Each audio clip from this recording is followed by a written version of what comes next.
and welcome to our evening cello masterclass as a part of the Berkshire High Peaks New Year's Reunion Bash.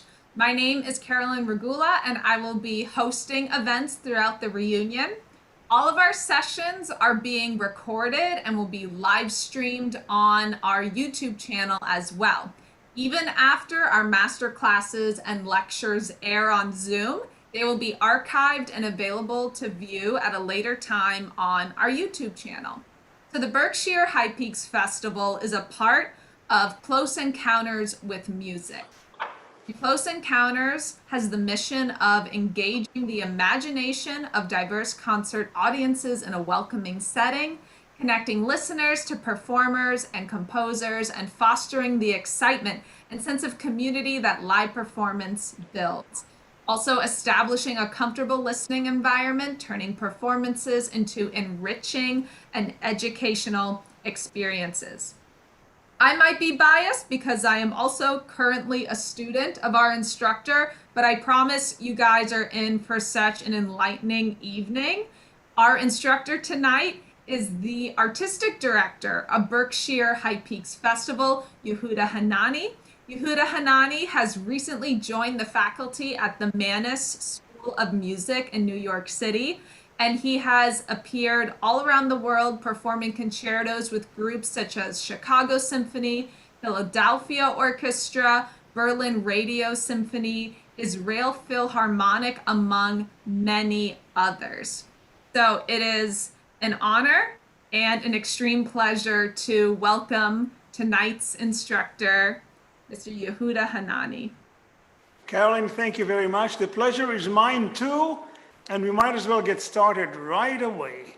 So, Philip, you are our first player. Do you want to tell everybody what you're playing? Yes. We will be playing the first movement of Haydn's first cello concerto in C major. And we have to introduce your orchestral partner there. Hi, Meredith. This is Meredith, who is Philip's sister, and tonight she is the orchestra of the Esterhazy Court. Please.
Okay, I thought you were going to go a little further, but that's just as good because we have so much to talk about, Philip. Bravo. A lot of energy, a lot of forward motion. Let's talk a little bit about some basics here. Let's see. First of all, C major. What does it mean to you? Happy, stately, triumphant. Excellent. All the above, right. Happy, triumphant, primary. It's the first key. No sharps, no flats. That's where everything begins. If you want to know what C major means to Haydn, after this class today, find a good performance of Haydn's The Oratorio, the creation of the world. It's based on the story of Genesis. It's for a huge chorus, orchestra, and a narrator, or a singer. And he tells the story of creation. And at the very beginning, let there be light. And there was light. And at this point, there is an explosion of a C major chord. The chorus, the orchestra, everybody, don't miss it. Listen to it tonight. And you will have an idea what C major means to Papa Haydn. All right? Now, tempo-wise, don't ever play faster than your comfort zone, especially when you're performing. Leave yourself a little margin because, you know, the adrenaline will push you beyond this margin. Yeah. And it happened at the scale at the very end. I don't know if you noticed, but Yeah, definitely.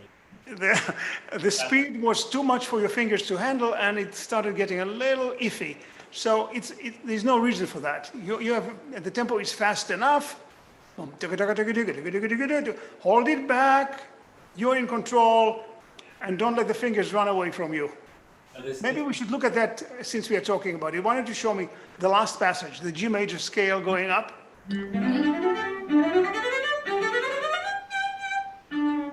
Okay. Now with Meredith, 1, 2, 3.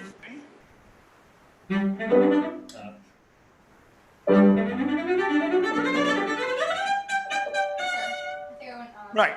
There was still a little iffiness around the F sharp. But you will fix it. That was much, much better. Now let's go back to the beginning because we are not done with it yet. See, something very interesting happens here.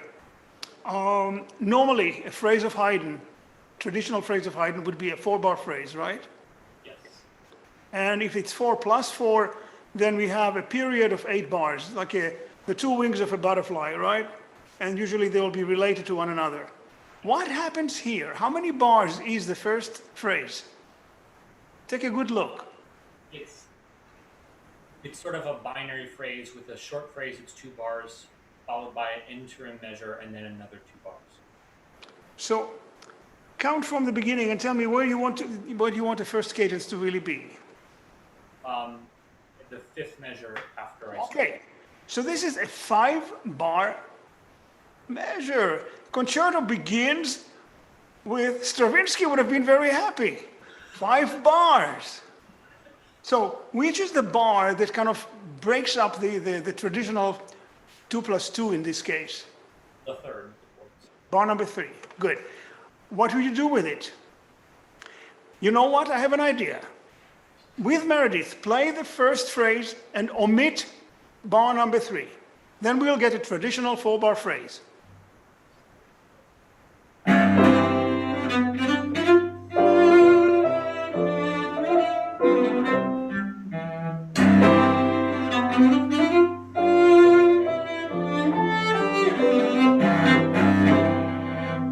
Fabulous. That was very beautifully played. And this is a traditional Haydn phrase. Okay, now we have a bar stuck in the middle there. It breaks the symmetry. What will you do with it?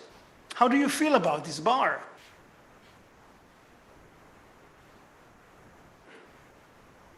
Is it more important than the other bars, or is it in parentheses? Is it sort of a short version of the first 2 bars? How do you feel? You see, everything we do has to be preceded by some thinking. No, You probably didn't even notice that you were playing 5 bars. Come on, let me hear the confession.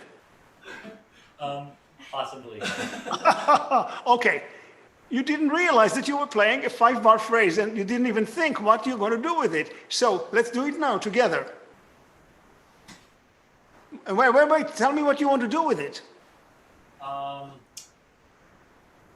it's definitely not parenthetical. I want it to feel a little bit like the opening chord, but then it quickly goes to a dominant, and I want to try to bring the change out.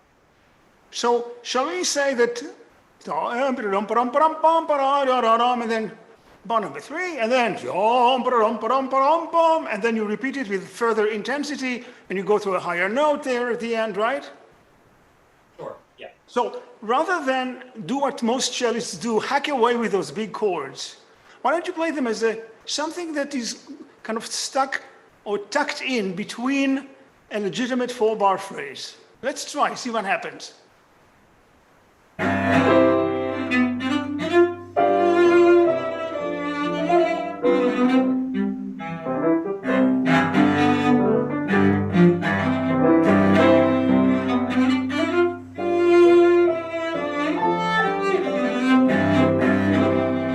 I love that. That was so lovely.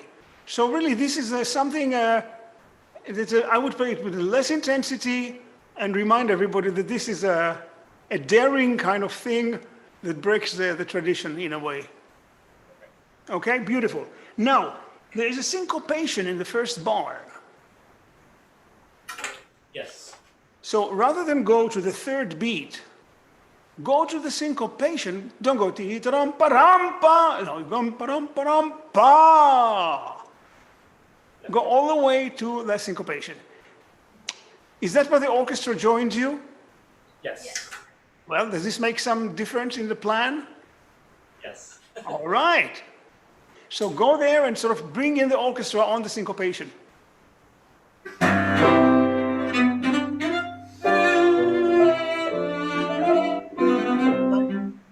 But without stopping the flow, the direction into the syncopation.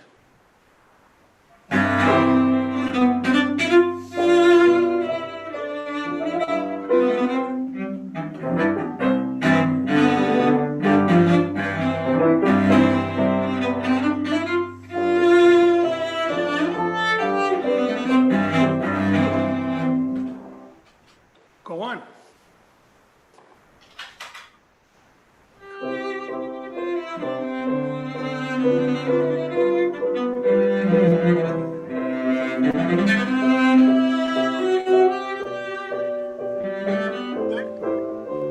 It was very beautiful that you changed the character into a singing mode.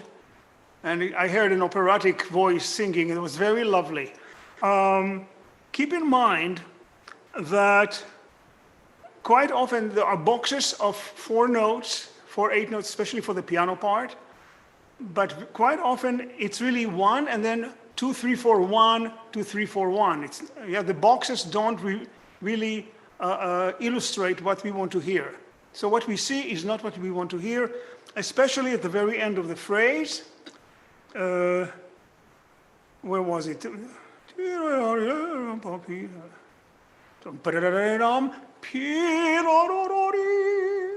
The phrase begins on the E, the second eighth of the bar, right? Don't emphasize the downbeat of that bar. It's bar number 3. Finish gently, and then Meredith will join you. Meredith, also you. The downbeat a little gentler, and then start motion on 2 3 4 1 2 3 4 1.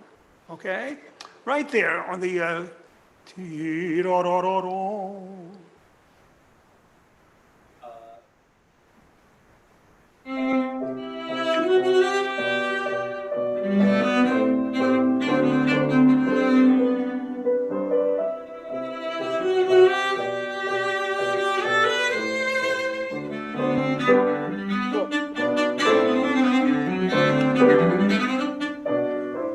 You put a big accent on the B. Ta-ra-ra-dum. It happens to be the very last note of the sentence. Oh yeah, definitely. So again, you were fooled by the visual notation. This is a flawed system. Believe me, it's a flawed system. One of these days, people like you will change our notation system and make it more musical. This is anti-musical. And because of that, you play the very loud B there instead of finishing a phrase on it. One more time.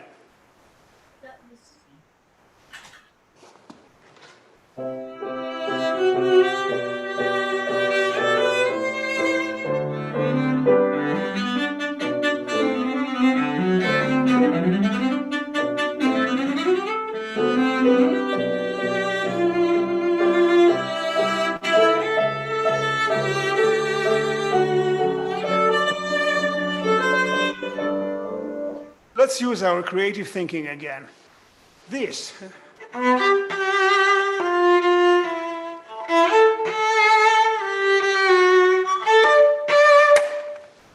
Is that related to the opening phrase in any way? Is there a syncopation there? Yes, in the same rhythm as the. All right. So what we have is really.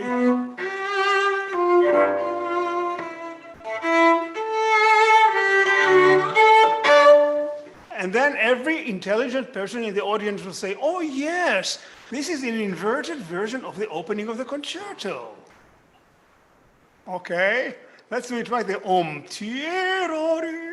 Right there.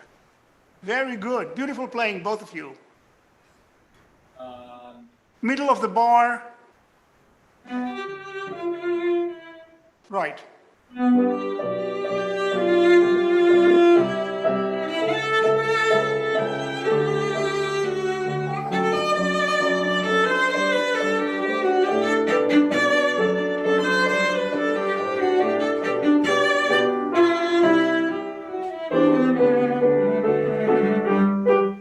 This is excellent, but you did something that is really forbidden.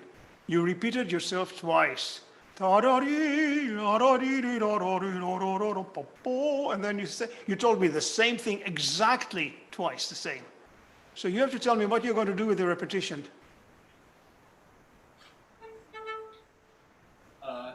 We go from. Yes.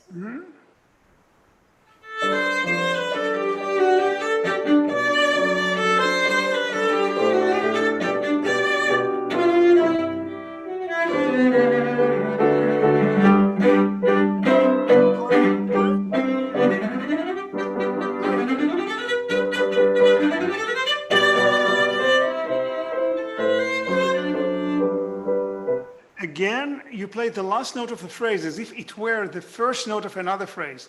This downbeat is the resolution and it's the end of the phrase. Do you have forte marking on it? I don't have any dynamics. I put. Okay. Finish the phrase. Don't be afraid. Yeah, by the way, the repetition was very nice because it was not a repetition anymore. Bravo. How about again?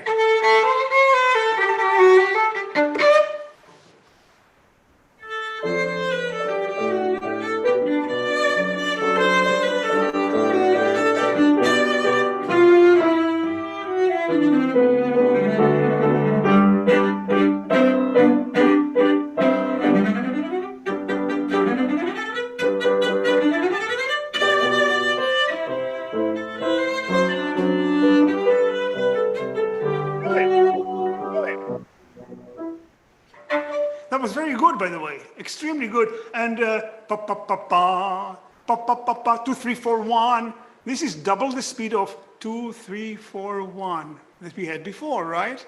Yes. So the DNA of the movement remains the same. It's twice as fast now, right, Meredith? Pum pum pum pum. That's very good, very well played. Now.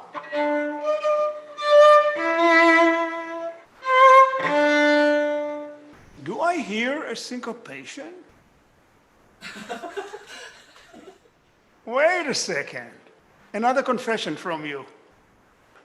I didn't hear a syncopation when you were playing it, but this is a syncopated note. Pee-dum-paw, right?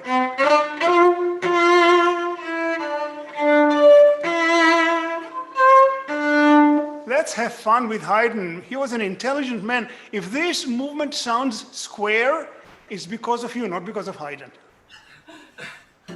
Let's go from measure after D. Let's do the scales going there.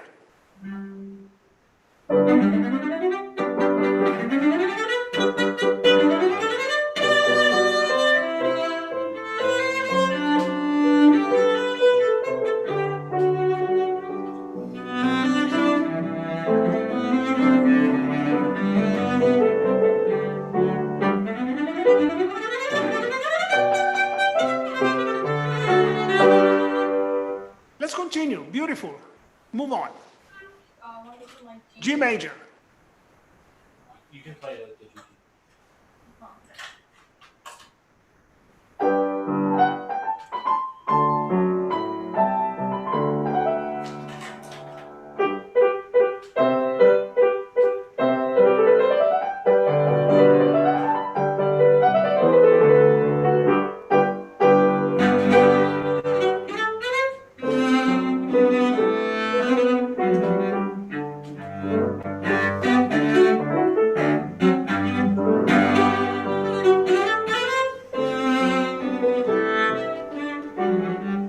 This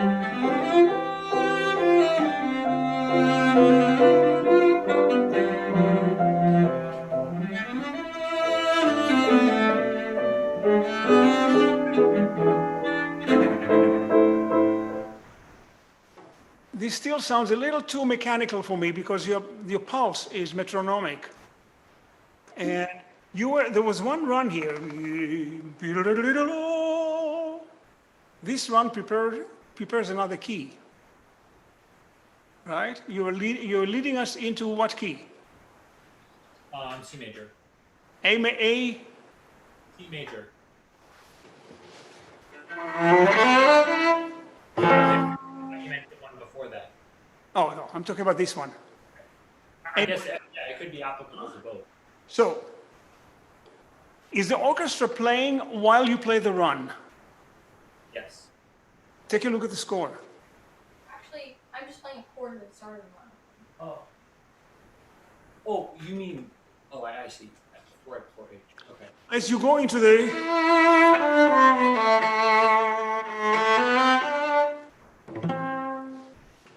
Right. Is she playing during the passage that takes you into this? Just a chord at the beginning. Yeah, but then she leaves you alone. So don't rush. Think A minor.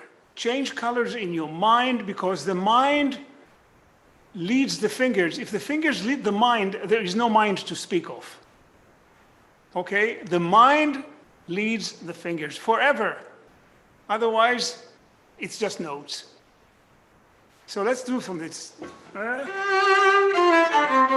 And I want to see what happens when you change to A minor. Okay.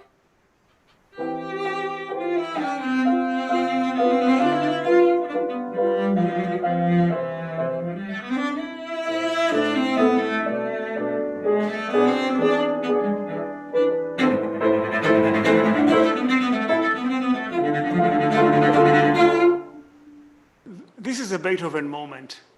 Yes. Now, Beethoven was a student of Haydn. Did you know that? And this subito forte should sound like a shock, like a Beethoven shock, like an early Beethoven. So no one is expecting it. Finish gently, and then cue the orchestra or the conductor over there. This lovely conductor can cue you, and boom, forte.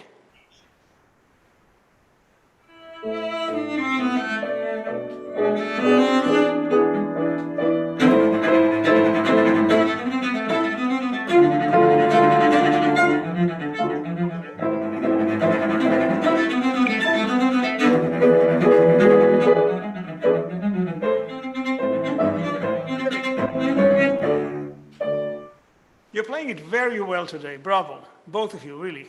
Excellent playing. I want to hear more the 1, 2, 3, 4, 1, 2, 3, 4, 1 in the passage with the tickety, tickety, tickety, tickety, dom, bom, 1, da di da dom, bom, bom, ba di da dom. Okay? You go to 1, and don't believe those boxes when you see them. They're misleading.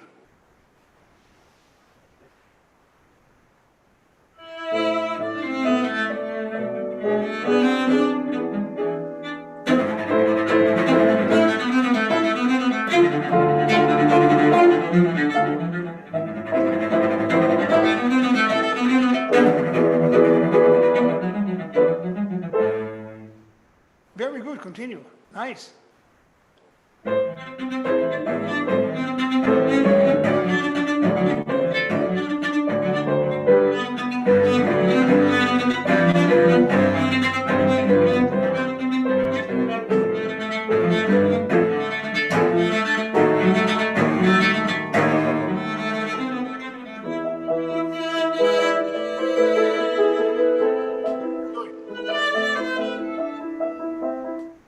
You had 4 E's in a box there.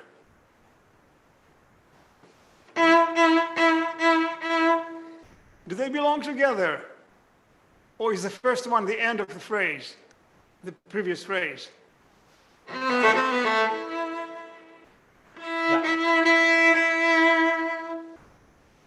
Which of the two? The second one. Of course. What is Meredith playing on your second E? An E. She is starting a phrase there. It says, is it a syncopation, Meredith? Yes. How about it? Pa, ya, dee, da, da. Okay, so this syncopation is a steady element here in the piece. If you highlight it enough, it will give coherence to the entire movement. Okay, so let's do it for Mer. And remember, she's starting a phrase on a syncopated note on your second E. Down beat of the half step.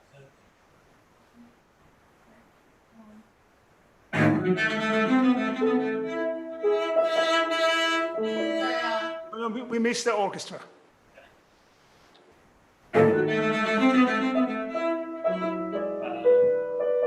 Just go right in the keys.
Another charming Haydn kind of practice. He finishes the phrase, right? In C major, and he doesn't want to continue yet.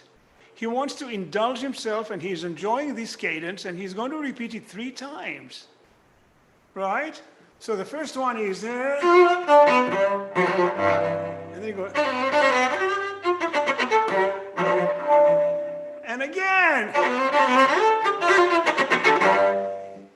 If I were you, I would improvise, I would have fun with it, maybe play staccato on the third one, something, don't be afraid.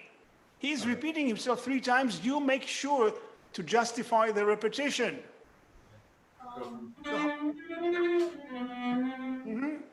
Right after.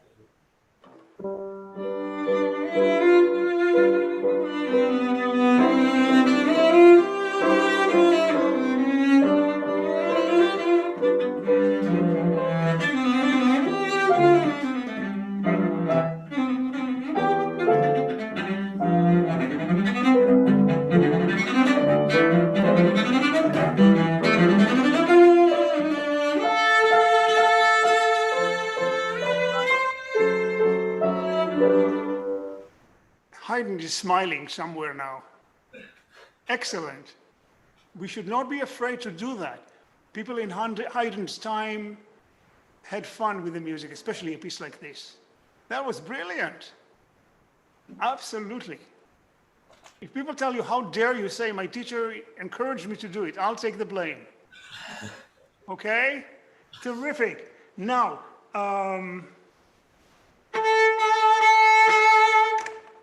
the soloist is playing that, right, Meredith? 2, 3, 4, 1. Again, right? Is the orchestra responding? I didn't hear the orchestra coming in there on the F.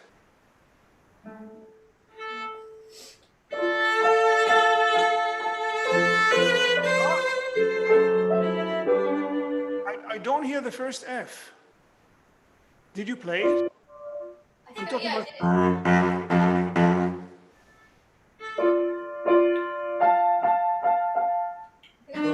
from the down. No, no, no.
Very interesting cadenza.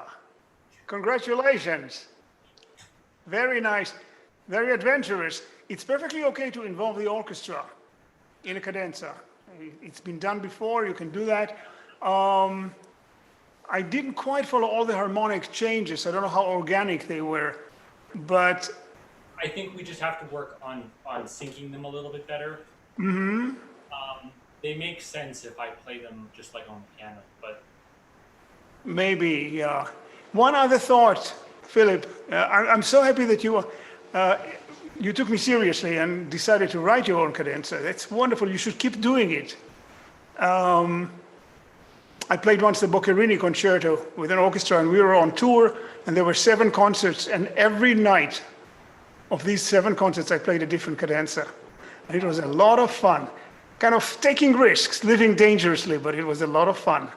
So go ahead and do it, because the more you do it, the more comfortable you'll become at improvising on the spot. Beautiful.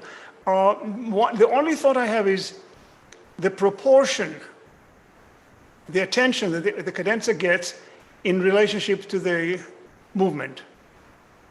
If the cadenza becomes more important than the movement, then no, it definitely. yeah, so in length and in content, just keep in mind that you are just taking us from a dominant 7th back home to tonic, and you're taking a little detour, and you're having fun, and you're giving us a little adventure, and you're keeping us in suspense, which you did very well. Just ask yourself, how much before I am kind of trying to overshadow Haydn? And then people will say, oh, he used the concerto as an ego trip to show his own, yeah. You don't want this to happen. Terrific job, both of you. Congratulations. Looking forward to continuing soon. Thank you so much. Thank you. You're welcome. Any questions? good. Okay. Lovely, both of you. Thank you so much. You're welcome. Thank you. You're welcome, Meredith.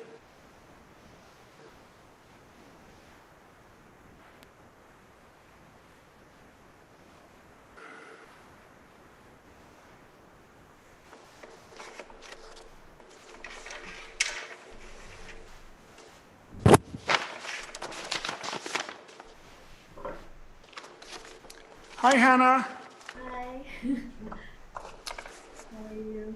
I'm very well. Looking forward to hearing you doing the Bach. So you chose the two gavottes from suite number 5, right? Yes. All right.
Let's stop right here, and then we'll move on to the second movement, and you can play the da capo afterwards. Okay. All right? Bravo. Beautiful. Your cello sounds fantastic. Even through the computer, I can tell. It's alive, it's well, it's beautiful. So, there are a lot of notes. I hear every beat equally important. Bum, bum, bum, bum, bum, bum, bum, bum, bum. Let's try to organize it so it really sounds like a gavotte, which means the first 2 quarters are not a downbeat. You're going into the third note. Yum, pum, pa, rum, pum, pa, rum, pum, pa. And you have those 4 bars. Yeah, and you can shape them whichever way you want, in an arch or that's your decision. But think gavotte. Don't think single notes all the time. Yeah. Okay.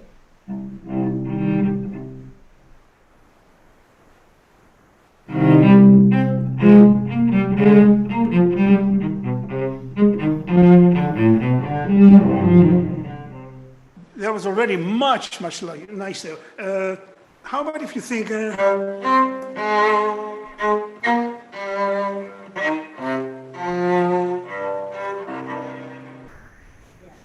This is your story and you're shaping it through the phrase.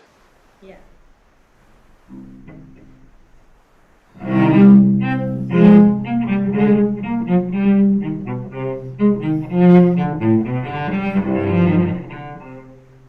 Lovely, continue. And now comes the variation on this theme, right? Yes.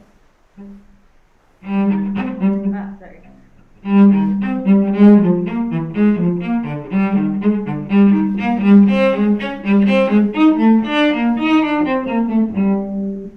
There is a certain element of sort of inner joy. It's not a movement that sort of shouts out happiness, but there's an inner kind of sweetness, and I'm really in a good mood today. I'm not going to let people know, but I'm really in a good mood. And almost an element of mischief when you have 2 voices like this. You already played the straight theme for us, the first 4 bars. Why don't you become a little more flirtatious now and highlight not the beats, but the off beats. So you bum, bum, bum, bum, umpa, umpa, and let's hear the counter melody that the second note gives us. Okay. Do it slowly once so we can hear it.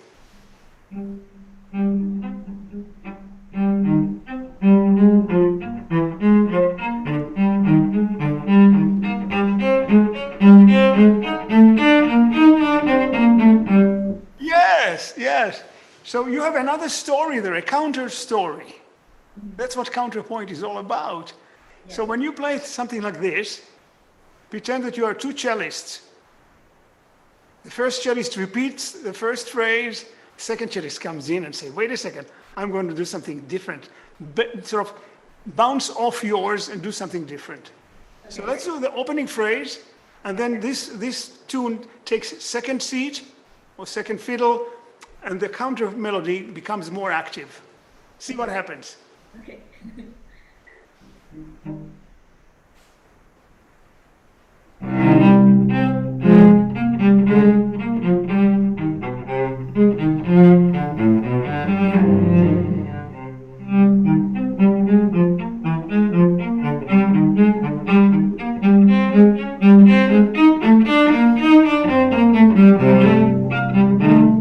So lovely. And now the second time you'll take us higher up, right? Yeah. So, what is it?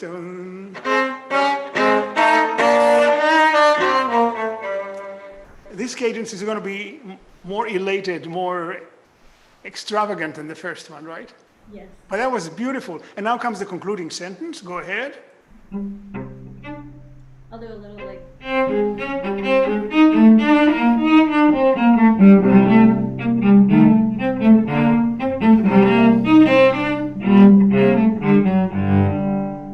And here bass is moving.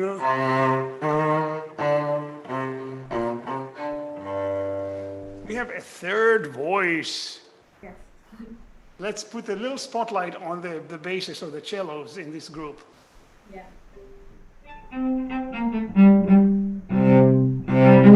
Sorry.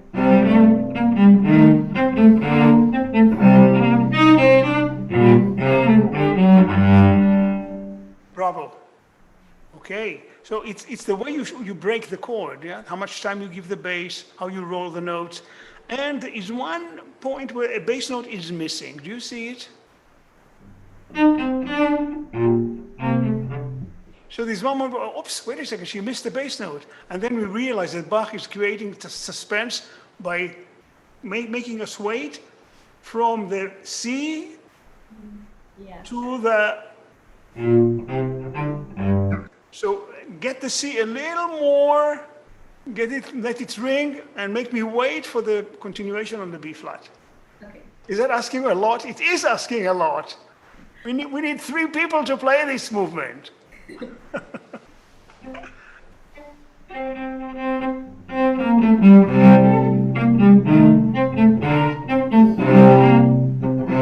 try again. You can even decide to play it alone and then roll the rest of the notes in. Yeah. Okay.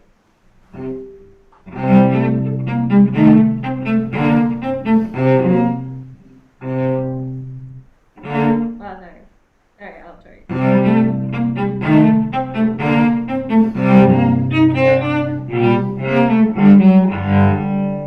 Beautiful. Let's go to the second half.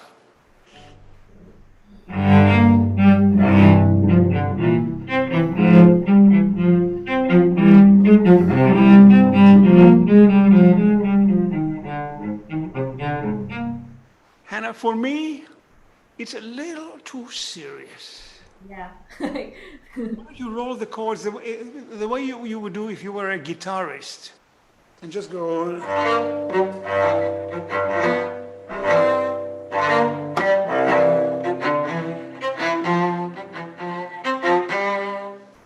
And remember, the 2 moving notes always belong forward to the next quarter. Ta-ta-tam, ta-ta-tam, ta-ta-tam. We don't want to hear ta-ta-ta, ta-ta-ta, equal beats there, right? Because we are working with half time.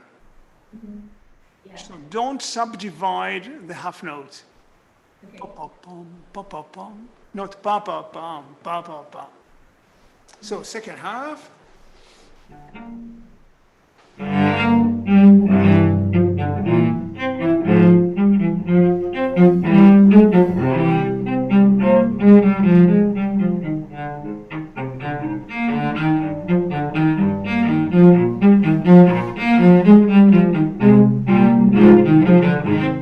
Beautiful. So what's the story of the bass here, Hannah? Start on the A flat.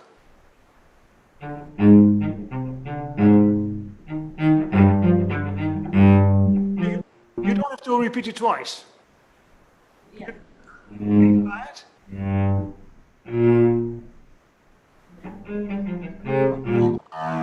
E flat. That's a pianist who did not observe historically correct practices would use pedal and overlap these two notes so the A flat, the bass, has a chance to sound a little longer.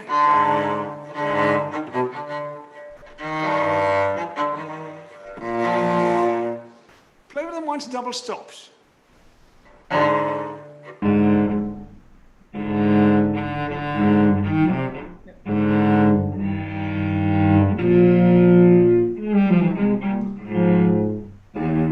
Yeah, have fun with it.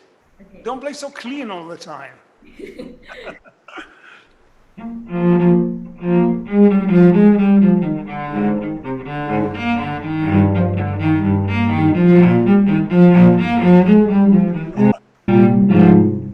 So beautiful. And then jump a little. It's a dance. Yum-po, beautiful.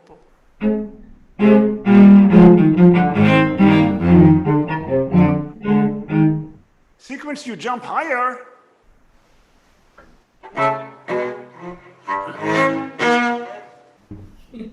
Okay.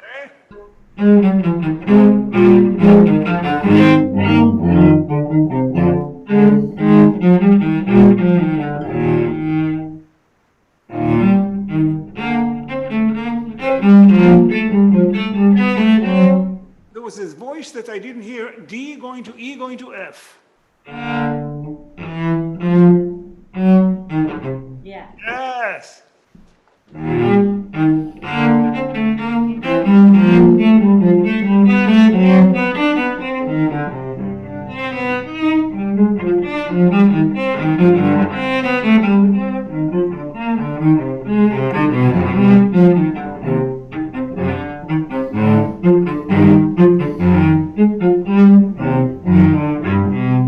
And again, we had this missing bass note, and the F had to ring in my ears until you come to the E flat that follows it at the very end, right?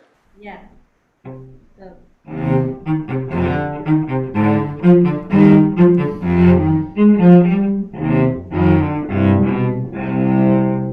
Right. Let's take it from there.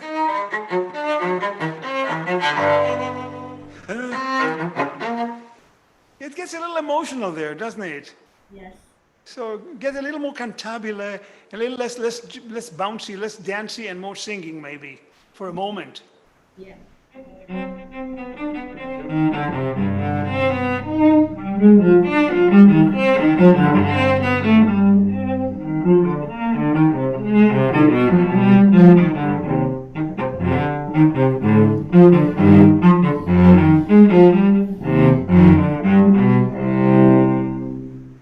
Okay, now I'm going to ask you to do something that we did at the beginning of the movement and show me the second voice, which is the second eighth note each time.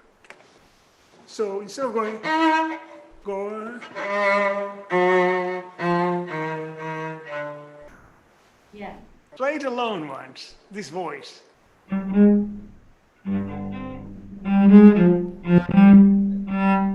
Oh, yes. Second sequence.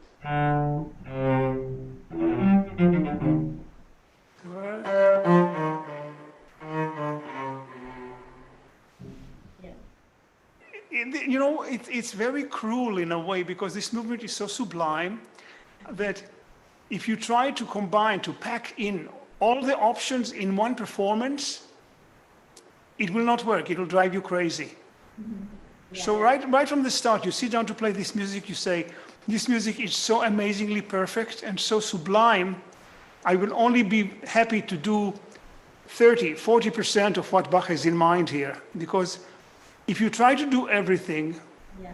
you're asking for trouble. It's nice to know it and live with the music and every day do something different. This is, when Casals said that this music was a miracle, I think that's what he meant. It's alive and it's different every time you sit down to play it. But don't try to compress all the possibilities. So when I show you all these options, it's not that I'm expecting you to show me 10 possibilities in one performance. Yeah, okay. All right? Yeah. Don't feel that you're disappointing me by not doing it all at once. All right? So let's sing it one more time from there.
Okay, again, you are giving all the notes equal importance.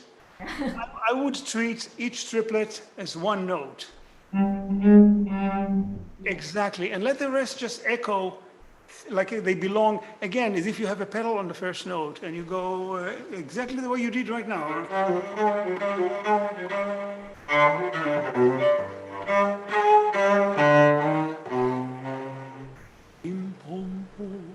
It'll have more space, more breathing, and it'll be easier to dance. Yeah. I was worried that. Don't try to give each note the same importance. Yeah. I'm afraid to say it in America, but music is not a democracy. Okay? Some notes are more important than other notes. Okay.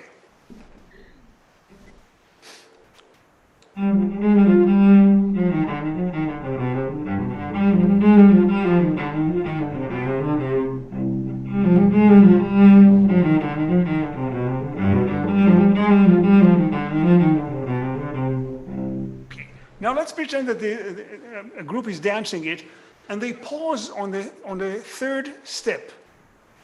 Rum bum bum, rum bum bum. And then the second half of the phrase, they don't stop, and they go through the phrase.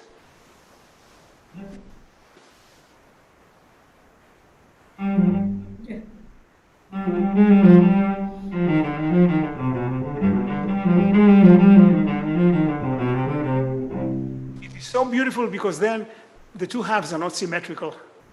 Yeah. It's so much more alive. Let's do it one more time. Beautiful.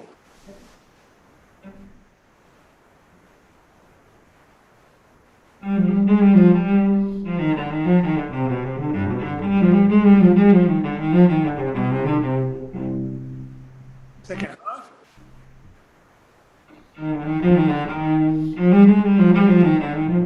What you did in the first half, you have to do here. Yeah. Yeah, okay. So,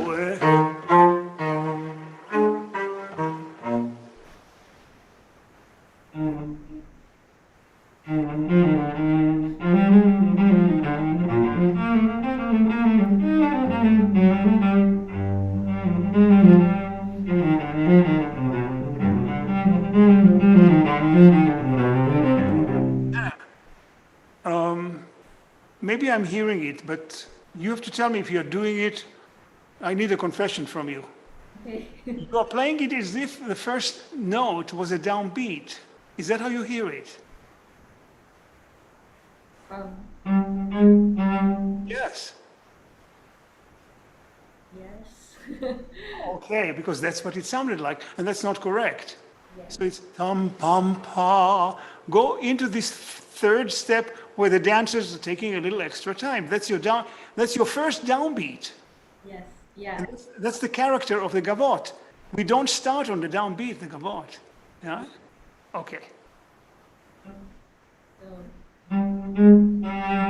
Exactly, exactly.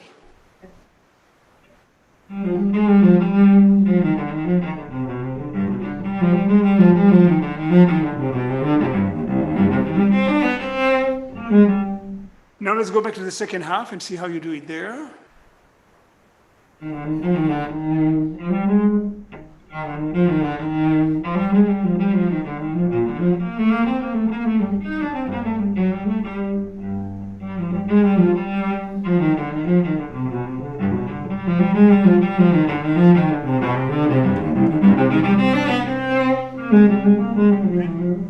You want to stop there too for a moment and create some suspense after all these arpeggios?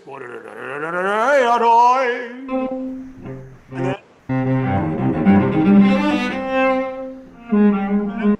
that was too much. You see, it's like bending the tempo. You can bend it up to a point. It's like bending a metal bar. You have a bar of metal and you're bending it.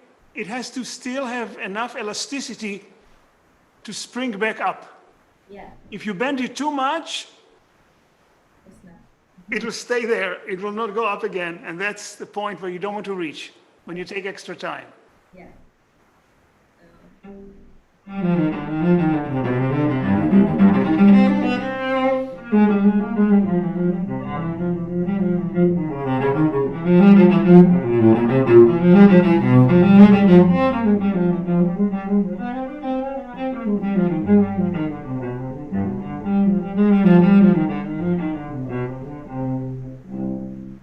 Okay, what will be the relationship between the two gavots? How do you envision them? Structurally or just In character, you don't want to play them the same. no? Then the second one sounds more flowing. Or like running. Absolutely. If we try to visualize it, shall we try to imagine that the first one, the group is dancing, then they stand in a circle, and only two dancers are doing the second gavot, and then comes the da capo and everybody joins again. How does this sound? Does it fit your image of the Yeah. So a little lighter, a little more intimate, a little more private. Yeah.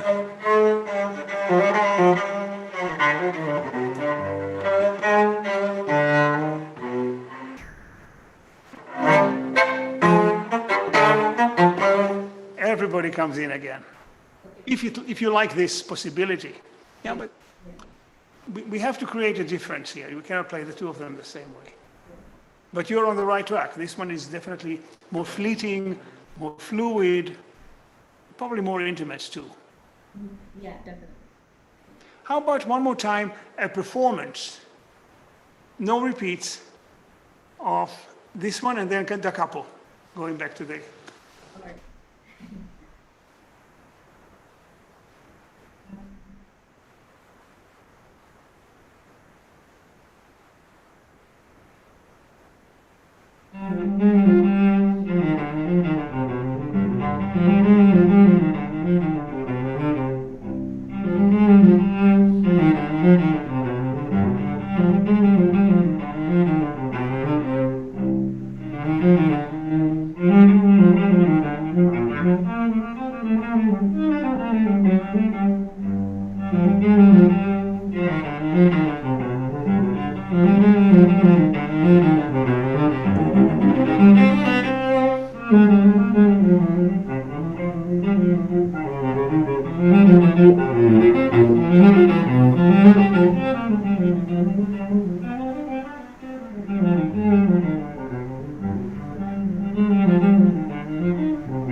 playing it until it becomes more natural.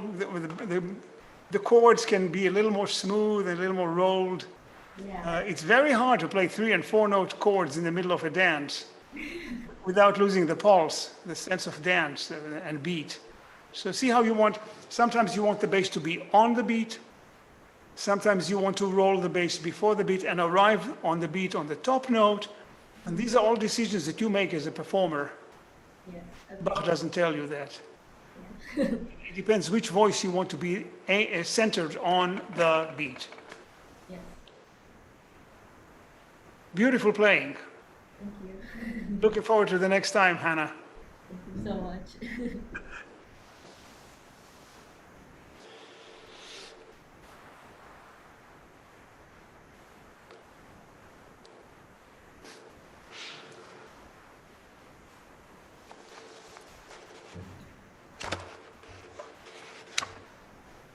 Hi, Camilo. Hi. And you're playing 2 minuets. Yes, I Well, am. we have a dancing party here tonight. Yeah. And the 2 minuets from the from the first suite, right? Yes, the first one. Okay. Go ahead.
Let me stop you right here, Camilo.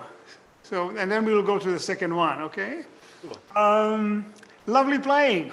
I like the dancey feeling, but are you familiar with other minuets from symphonies, from chamber music? Not too much, honestly. A little bit though, yeah. Can you remember any other minuet that you heard in any other piece? Well, out of the Bach suites, no, not really. No, not necessarily in the suites. In symphony by Mozart, string quartet, any other. You know, Haydn wrote more than 100 symphonies, and each one of them has a minuet. And so did Mozart.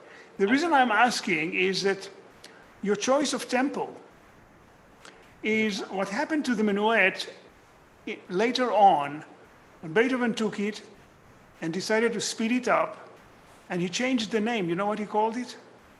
But, Scherzo. yeah. The scherzo is what happened to the minuet when Beethoven lost his patience with the very gentle, elegant palace music that was very much in vogue. So I would, if I know you're not expecting that, but what I would do is I would find out someone who knows the steps, how to dance this minuet. Okay. There are some Baroque scholars or maybe even in your school there's a dance group that does Baroque dances. Find out what is the tempo that would suit a minuet. Okay. Because what you gain when you play it very fast is you get the bird's eye view, you get the total kind of the big line, the big picture, but a lot of details just don't have a chance to register. Okay. I don't know if you try to slow it down a little bit, and then we can try to look into it and see what's going on there, because there's magic going on there. And I cannot catch it all when you play it so fast. All right? Before you start, one rule, I don't believe in rules in music. very few rules I believe in, but there's one. And this applies to everything you play. Little notes will always belong to the longer note that follows them, not to the longer note that is behind them. Shall I say it again? Yes. Okay. You have 2/16ths there in the first bar. Yeah. They don't belong to the A that precedes them. They belong to the downbeat note, the B. Yeah. Ratim, tam tagadam, tam tagadam. No ta da da. Ta da da doesn't exist. Yeah. It's the bad notation. Were you there when we had the other students today playing? No. Or you were warming up? This it's okay. This notation system is not only limited, but it's flawed. It's confusing. Because you have a little box and it has an eighth note and 2/16ths, right? Yes. So you assume visually, you look at it and you think, oh, these three notes belong together. But they don't. Yeah. So it's ta-da-rim, pam, tagadi, tagada. 2/16ths belong forward to the next note. Can you try to do that? That means that you have to slow the bow a little bit and then speed it up again. Take it.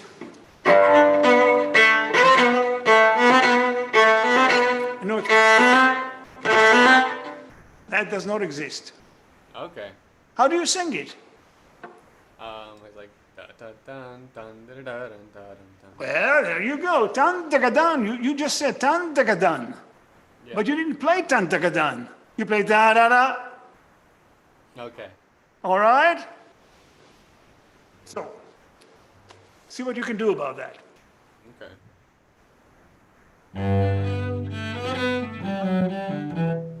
I don't hear tan tagadan.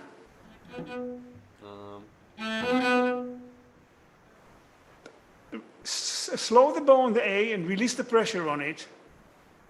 Okay. And then renew the speed and take the bow into the next.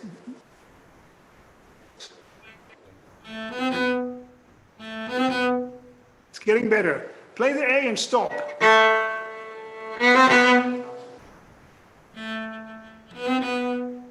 That's what we need. Okay. Of course, at the right speed. Time tagadam.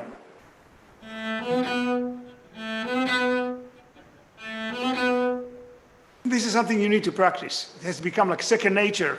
Tam tagadam. So I will not stop you again for that, but remember to practice it. Okay. All right, so one more time.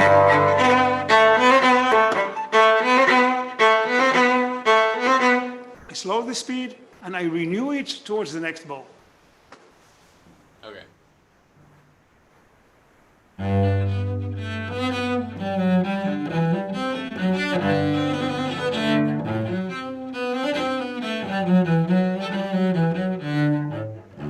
Down, daga down, second time again. Yeah.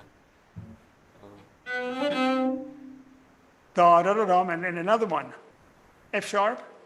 Yeah. The bowing is kind of weird. Okay, so this is something you really need to train your bow to do.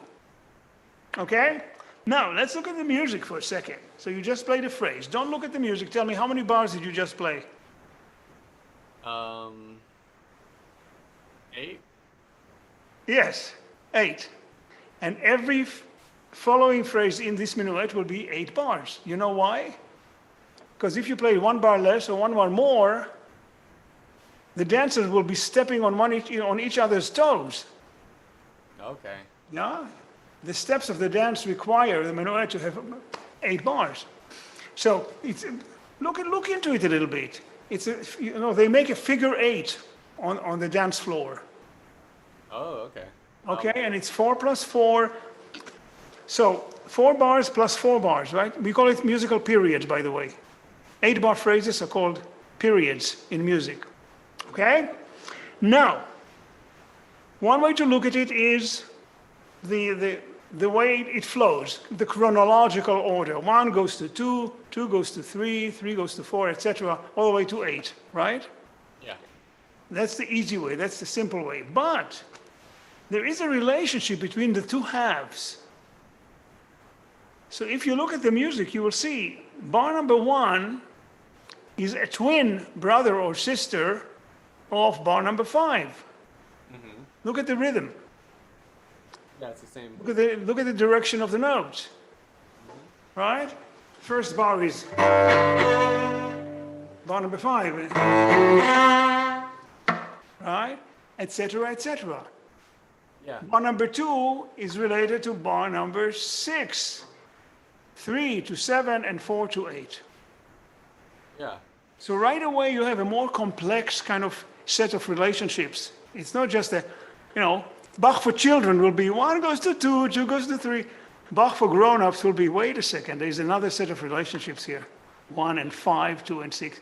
So when you come to bar number 5, you have to show me how you relate it to bar number 1. What's the connection there? Will it be more? Will it be less? What do you think? I think more. Absolutely. Because of the harmony too. Yeah? First one is G major, we are home key. And then right? Do you know some harmony? You study harmony? Not really, but You should. It's very hard to play Bach with no harmony. Okay. But anyway, let's do it again and use your instincts now. Show me what you do with number 5 and how it connects to bar number 1. Okay.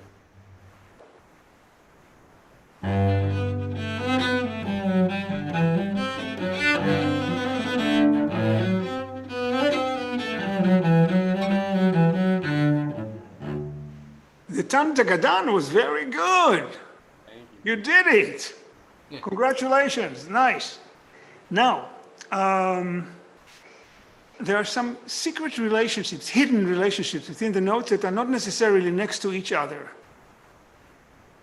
Okay, because Bach is thinking in voices, and we have one instrument, so sometimes he sort of leaves one voice, takes care of another one, and then he returns to the voice that he left behind. Yes. So, for example, if you look at bar number 6, it's all over the place, but look at bar number 7. Okay? There's an F sharp on the downbeat. Yeah.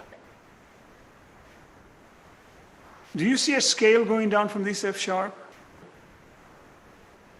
Yeah. What will be the next note? The E. That's right. And where will the E go? It's the second to last 8th note in the.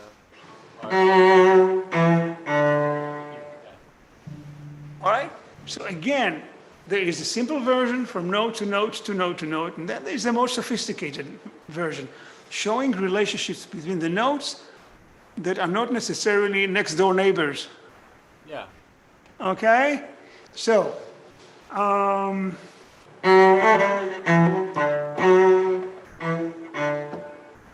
Yeah. how about one more time?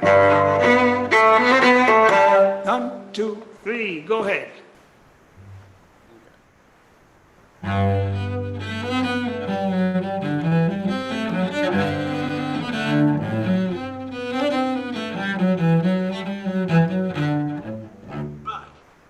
And bar number 3, which is the twin brother, right, of bar number 7, Yeah.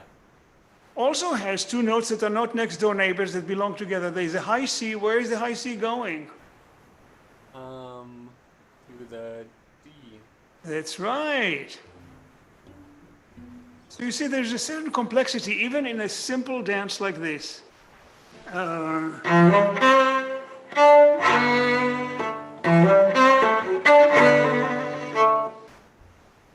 Alright? Yeah. And after a while, when you listen to a good performance, you hear almost like more than one interpretation in the same playing, because you hear more than one possibility. Tell me if so far I confused you terribly or if it's clear. No, yeah, it makes sense. You sure? Then let's take the second half.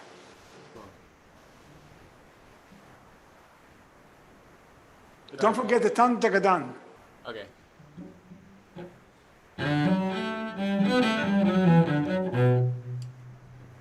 You're crossing a string in a bad place there. Go like this. Take 2, 2, 2, 2.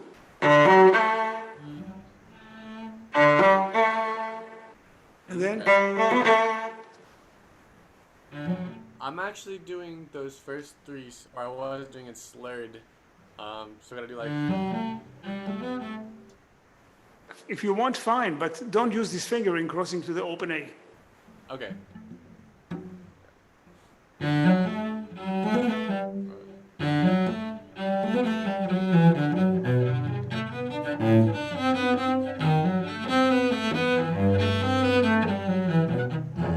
Okay, we just finished 8 more bars. Another sentence, right? Bar number 3. This bass note will go to another bass note. Where is the next bass note? The A. Right? You didn't show me that when you were playing. Okay. Which will be more, the B or the A? The B. Of course, and that the tension gets resolved into the A, right?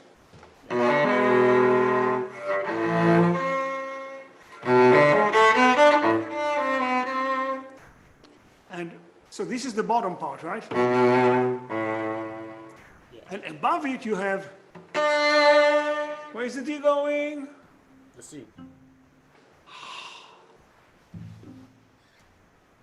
Two Yeah. voices, one below, one above, and they are sort of playing with one another.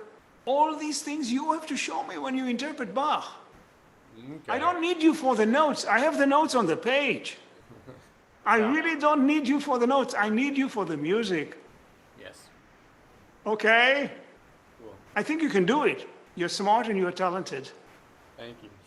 So start thinking like a musician. Take some courses in harmony. Okay. It'll make you play so much better. Okay? Let's do it one more time for me.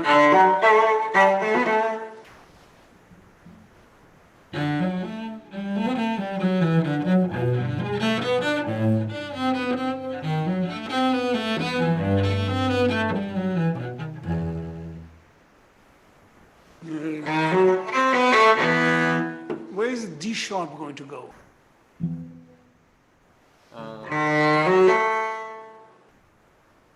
Sorry, where? This D sharp, where will you take it? To the E in the next measure. Bless you. Right. Beautiful. You see, you're beginning to think like a musician. Cool. Yes.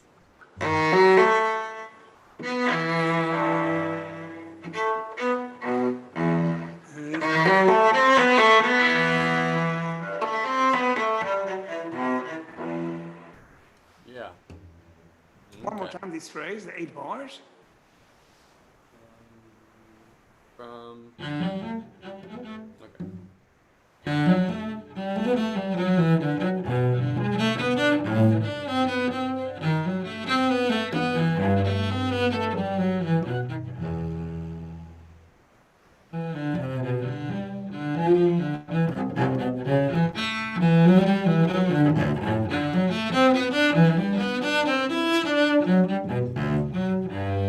Now let me show you what Bach is doing on these 8 bars. You have 3 notes upbeat, right? Going into B, right? Okay. B. Look 2 bars forward. Next bass note. There's a rising scale. B going to C sharp. Yeah. C sharp 2 bars later goes to, The D. and then the pace of the bass, the movement of the bass is doubled in speed, and the D goes to And the E. E, and the E goes to F sharp, and finally you get the resolution on the G. Yeah. So it's almost like a built-in accelerando. Without, like, No, it's confusing. The tempo does not change, but the movement of the bass note is accelerated. So you have a feeling that the music is speeding up. Well, in fact, it's not moving. It's fascinating. Are you with me? Yeah. Beautiful. So let's just play those 8 bars and lengthen these notes so I hear the connection once. Exaggerate once.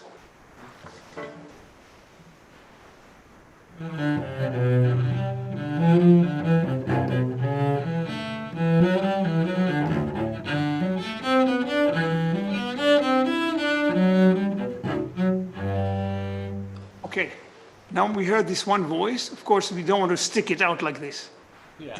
You weave it in, but that's one line, right? So now play it normally.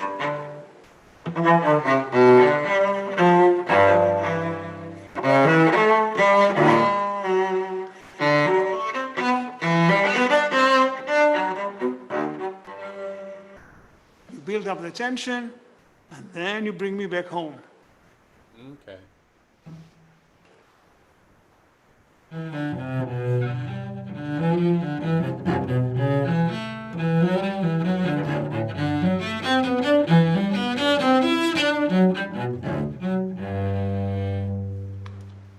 You are a good musician. You can become a serious player if you start thinking, you take a course in harmony, and take yourself more seriously too. Thank you. I will. Let's look at the second minuet. The Okay. mood changes, right? Yeah. Minor. Changes drastically. It's in a minor key. Yeah, let me hear what you do with it. Okay.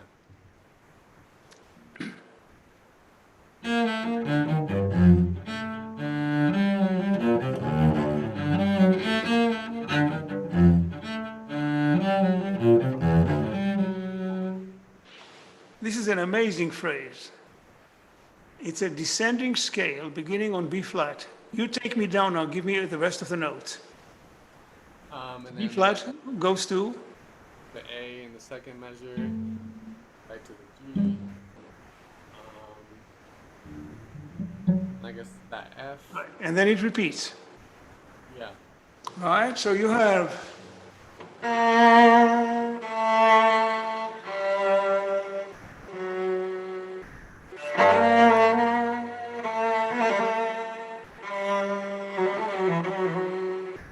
it almost sounds like a Spanish dance. Yeah. There's something about it. It's very, very exotic, very beautiful. So this is the first line that you see on top, right? Descending line twice. Yes. Below, because Bach loves to do this, there is a G, the last note in the first bar. Take me down from there. F.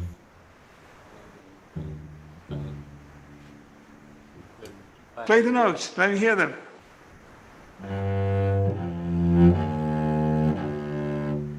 There you go. You didn't tell me that when you played the movement a moment ago. Yeah.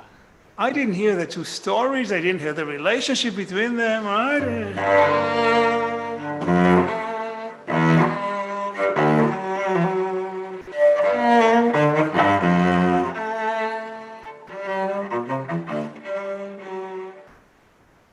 I need to hear two cellists playing at the same time. Okay. Milo. One cellist here is not enough for me. Okay. Two different sounds, two different instruments. Yes. Okay.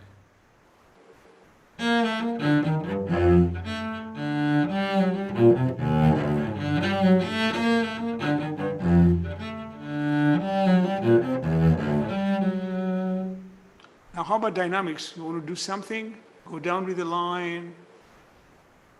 Okay. Yes.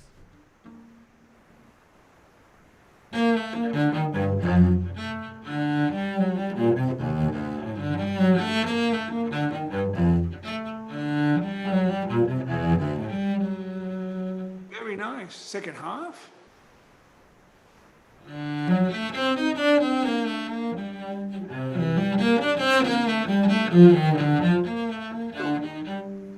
We had two, you know what a sequence is in music? Yes. Okay, so you have two sequences here, right? And then, which will you play more involved, which will be more relaxed or more softer? Second one. All right, don't play them the same then. Okay, yeah.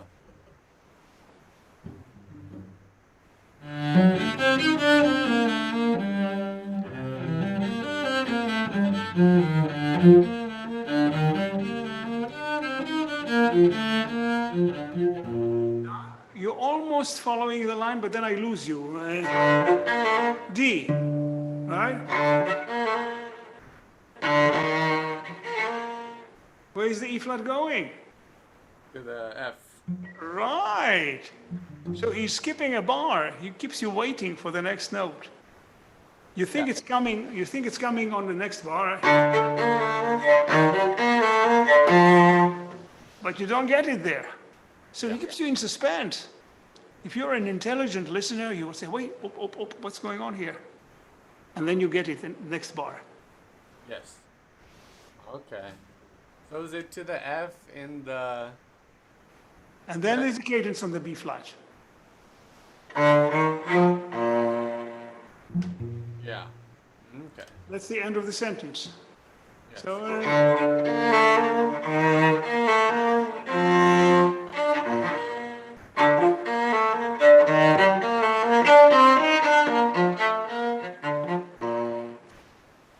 Yeah. Two voices. Okay. Should I start from the...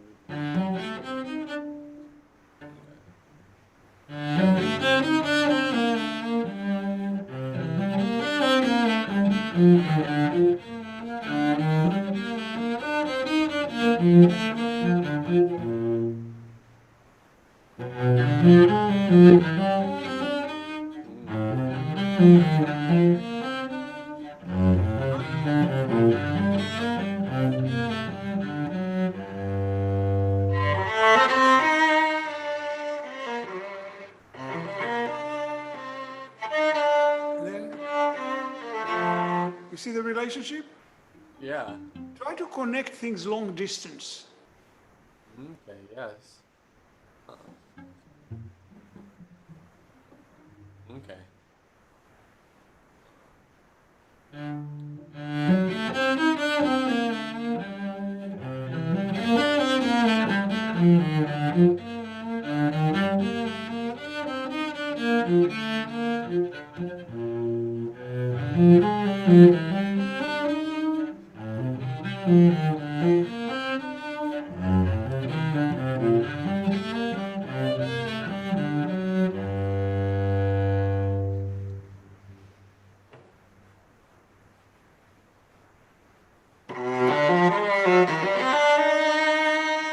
Where is this E flat going to go?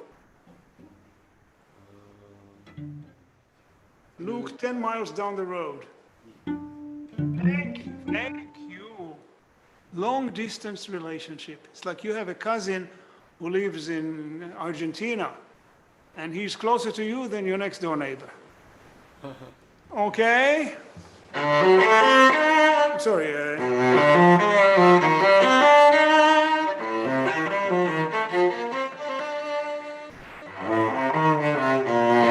This B flat, where will you take it? C.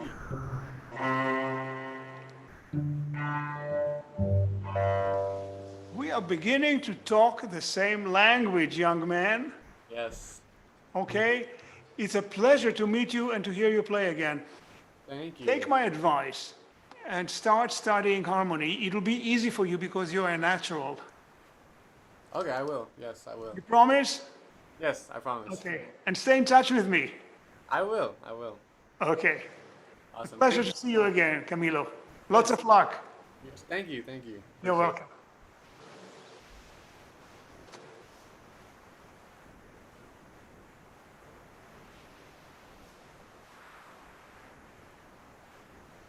Fantastic. Thank you so much, Mr. Hanani, for bringing us through Haydn and then a big excursion into Bach. You know that has a special place in my heart, Mr. Well, all of us. All of us, yes. So I don't see any questions from our audience members. We did get some really nice comments in the chat. A big one about your comment with notation. I love your idea about a new notation. I've always wanted to notate music in verses and strophes like it's done in poetry. Maybe with a new notation software without the limitations of paper scores, this will be possible. It could be revolutionary. Go for it. There was one cellist. He preceded Pablo Casals. His name was Diran Alexanian. You may have heard it's an Armenian name. And he tried to rewrite the Bach suites, showing voices by using stopping the lines and using up and down directions. It's terribly confusing. It did not work. It's still worth looking at because he tells you how he understands the music. And when a note belongs to two different places, of course, he gives it two stems, one up and one down. There must be a better way. So if the age of computers can help us solve this problem, that'll be amazing. It'll save, because we are a very visual society now. So when people see an eighth note and 2/16ths in one little box, they automatically play them together. While in fact, those 2/16ths belong forward to the next note. They don't belong to the eighth note that preceded them. So that'll be a great day when someone comes up with a more musical way to write music. Vocalists have less of this problem because they have, for some reason, the notes, like if you have an eighth and 2/16ths, the eighth will have a little flag, and the 2/16ths will be separate. Maybe it has to do with the text. Yeah, I've noticed that a lot in vocal music. It Right. seems to be following the syllables, Yes. not only the dashes in the lyric or the text, but also in the music notation above. Right. But go for it and see if you can invent. You will get the Nobel Prize for music if you invent a system that is a little more musical than what we have. Wonderful. I don't think we have any other comments from the chat. Before I forget, I also wanted to congratulate Philip, Camilo, and Hannah for beautiful, beautiful music tonight and for giving fabulous performances for the class, especially given, a lot of us are in quarantine or renewed lockdowns. Just to be in the presence of music is a really welcoming thing right now. So thank you all. You did so much tonight for so many people. Mr. Hanani, do you have anything you'd like to say to close us out before we finish? I just want to say how thankful I am for Bach. During those months, the last 7 or 8 months, he was my best friend. And every day I played him and I found yet another thing that I did not notice before. So if you feel, oh my God, how stupid of me not to see this or that, it's all of us. This music has so much in it that you will forever discover another option, another possibility.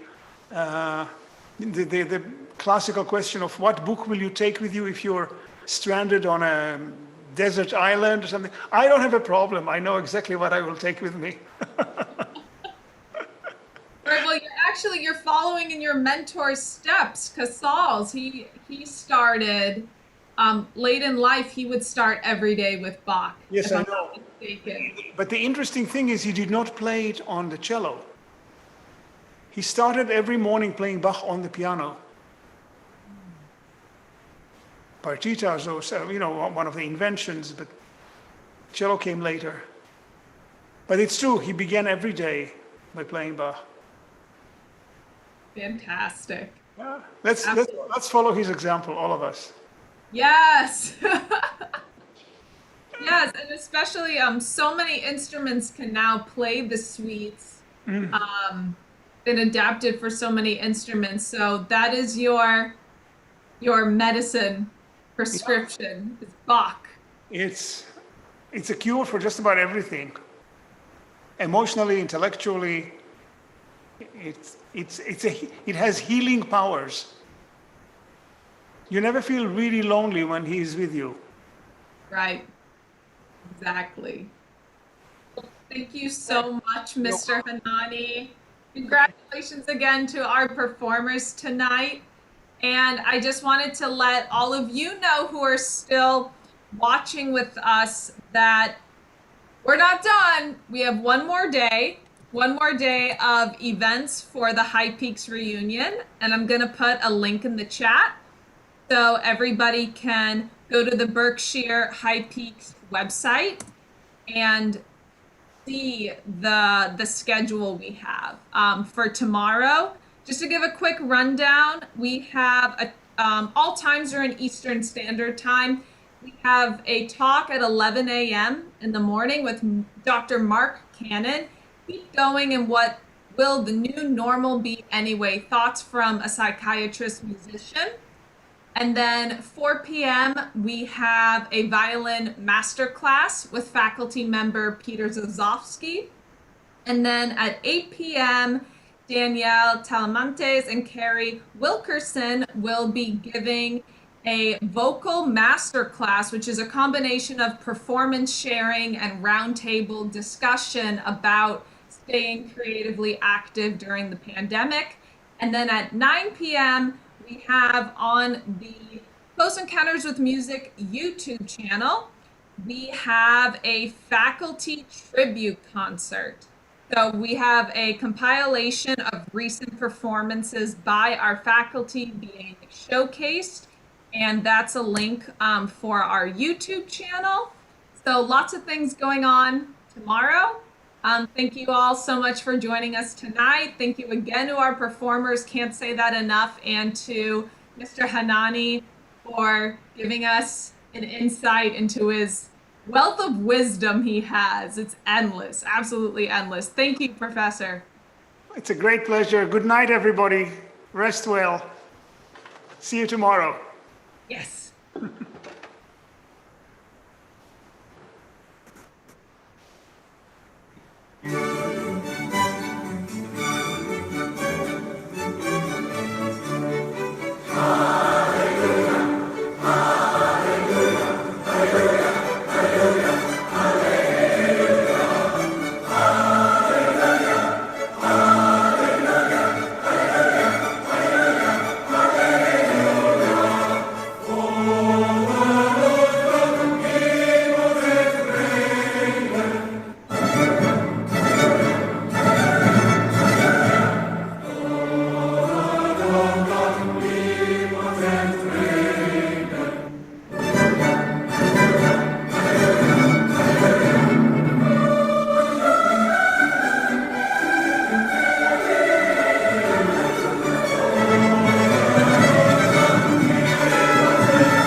Praise